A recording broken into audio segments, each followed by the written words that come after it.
ليه العسل اتذكر في كل الثقافات القديمة وقت الصيام؟ ده مش صدفة على فكرة. العسل كان دايما اختيار ذكي ومن أذكى الحاجات اللي ممكن تدخلها في فطارك عشان يديك طاقة حقيقية.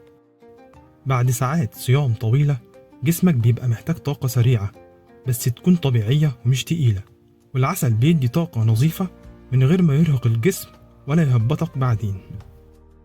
ولو حبينا نشوف الفرق بين العسل والسكر الأبيض، فهنلاقي إن السكر الأبيض بيرفع نسبة السكر في الجسم فجأة وبعدها يحصل لك هبوط سريع يخليك تعبان، لكن العسل طاقته متدرجة فتحس بنشاط أطول من غير هبوط ولا إجهاد للجسم. ولو جينا نشوف تأثيره على المعدة وقت الصيام، فهنلاقي إن أثناء الصيام المعدة بتكون حساسة والعسل بيساعد على تهدئتها وبيقلل إحساس الحموضة أو التقل، وكمان بيدي شعور راحة طبيعي للجسم. أما بالنسبة للهضم وراحة البطن، فهنلاقي إن العسل الطبيعي بيساعد على تحسين الهضم، خصوصا لو اتاخد مع مية دافية أو مع الزبادي على الفطار. كده البطن تحس براحة والهضم يبقى أسهل طول اليوم. وبالنسبة لمناعة الجسم، فالعسل غني بمضادات الأكسدة وده بيدعم المناعة، وكمان بيقلل الإحساس بالإرهاق أثناء الصيام ويخلي جسمك قادر يتحمل اليوم بنشاط أكبر.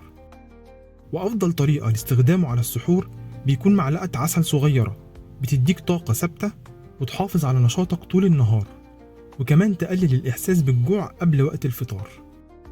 استخدم العسل بدل السكر في المشروبات أو ضيفه مع الزبادي أو على العيش الأسمر، كده هتستفيد منه صح وتاخد طاقة طبيعية من غير إفراط، وكمان تحافظ على توازن جسمك أثناء الصيام. بس خد بالك، الإفراط في العسل ممكن يرفع السعرات بسرعة ويخلي الجسم يحس بتعب أو زيادة سكر. الاعتدال هو السر دايما، واستخدامه الصح هيديك كل الفايدة من غير مشاكل.